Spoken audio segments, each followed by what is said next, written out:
اور اب کچھ خبریں کھیل کے میدان سے۔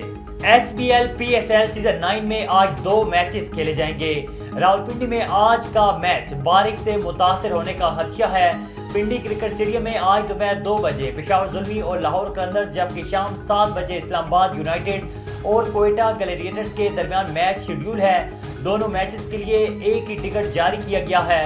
اگر دونوں میچز نہ ہوتے تو شائقین کو مکمل ٹکٹ ری فنڈ ہوگا، اور اگر ایک بھی میچ ہو گیا تو ری فنڈ نہیں ملے گا۔ آئرلینڈ نے افغانستان کو ہرا کر ٹیسٹ کرکٹ میں پہلی فتح سمیٹ لی۔ افغانستان اور آئرلینڈ کے درمیان کھیلا جانے والا ٹیسٹ آئرلینڈ نے جیت لیا۔ آئرلینڈ نے افغانستان کو 6 وکٹوں سے شکست دی۔ آئرلینڈ نے 111 رنز کا ہدف 4 وکٹوں کے نقصان پر حاصل کیا۔ آئرلینڈ کی جانب سے اینڈی بالبرنی 58 رنز بنا کر ٹاپ سکور رہے۔